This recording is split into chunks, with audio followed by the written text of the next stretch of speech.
ওটা টিপতেছি যে পাকছি নাকি পাকিনি। টিপে এরা আমার এত ভালোবাসে, আমার পাখিরা দেখেন, ওরা আমাকে দেখলে এরকম হাজবেন্ড সকালে তুলে ফেলে দিছে যে একটু একটু করে তোমার বাগান দেখতে পাচ্ছেন, আপুর ছাদ বাগান। আর আপডেট দিই, এগুলো কিন্তু গাছে সাপোর্ট দেওয়ার জন্য আমি রেখে দিই, সেটা দেখাচ্ছি। আর গাছে আসসালামু আলাইকুম, সবাই কেমন আছেন? আমি ভালো আলহামদুলিল্লাহ। আমার ছাদ বাগানের আম কিন্তু খুব একটা পাকেনি, দুই একটা পাকছে, সেগুলো পাকতেছে আর আপনাদের সাথে ভিডিও দিচ্ছি। আর আকাশের অবস্থা দেখেন, প্রত্যেক দিনই একই অবস্থা। আর বাগান কিন্তু আমরা আবারও ক্লিন করতে লেগে গেছি, যাতে একটু সুস্থ হয়েছি সেটাও বললাম।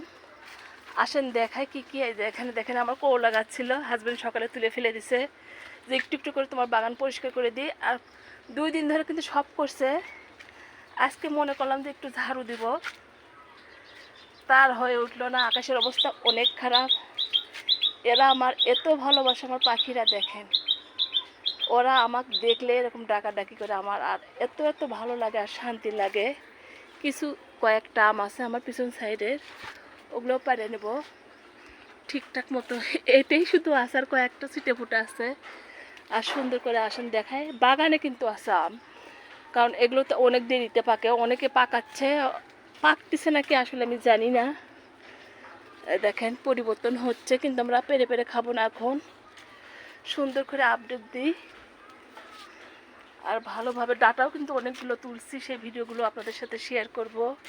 অনেক অনেক পরিবর্তন করব, কিন্তু ক্লিন করছি দেখেন, কিন্তু ঝাড়ু দেওয়ার দরকার, ঝাড়ু দিতে পারবো না। তারপরে বাগানে স্প্রে করব, ওষুধ দিব, অনেক অনেক কাজ থাকে, সেটা বললাম। এটা টিপতেছি যে পাকছি নাকি পাকিনি, টিপে টিপে দেখতে হয়, সেটা দেখছি। আর বাগান দেখেন আমরা কিন্তু ক্লিন করছি, এই যে এখানের পাশেও কিন্তু আমার আখের গাছ দেখেন, এইভাবে কেটে দিতে হয়।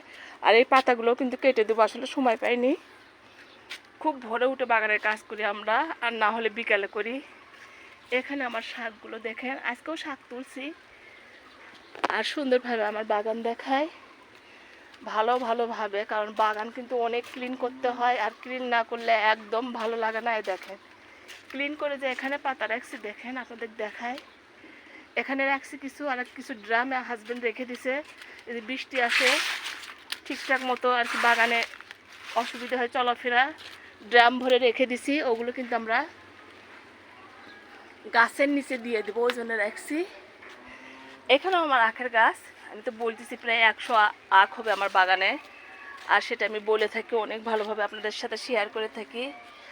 আর আমার বাগানে কমলা মালটা সবই আছে, চায়না কমলা আছে, কিন্তু একমাত্র চায়না কমলাই ধরছে, আর সেই ভিডিও আমি আপনাদের সাথে ভালোভাবে শেয়ার করছি।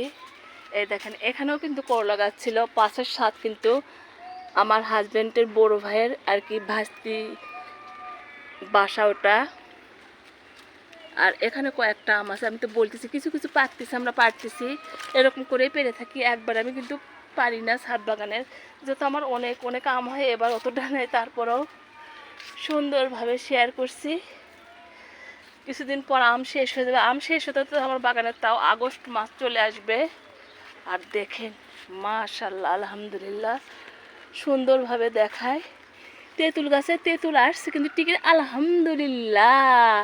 কালকে আমার বোনেরা এত এত দেখার চেষ্টা করলো যে আপা তোমার কাছে কি তেঁতুল হয়েছে, বোনের মেয়েটাও জিজ্ঞেস করলো, আমি আসলে বললাম যে হসলো ফুল, কিন্তু বুঝতে পারিনি, এখন দেখছি আছে।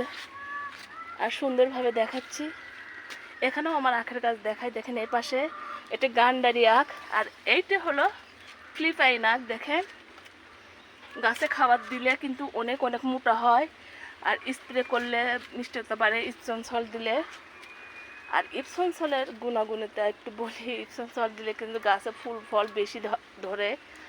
আর আমার এটা মিষ্টি জলপাই গাছ, এখনও ফুল ফুটিনি, এই এখন ফুল ফুটিনি, গাছে স্প্রে করা যাবে। আর ভিজে গাছে কিন্তু স্প্রে করা যায় না, সেটা আমি জানি, আর করে থাকি না, কারণ শুকনো পাতা যখন হয় তখন স্প্রে করি।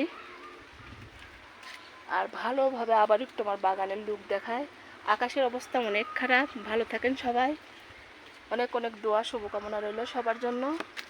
দেখেন কচুর পাতা দেখেন মাশাআল্লাহ। আল্লাহ হাফেজ। মেহেদি গাছ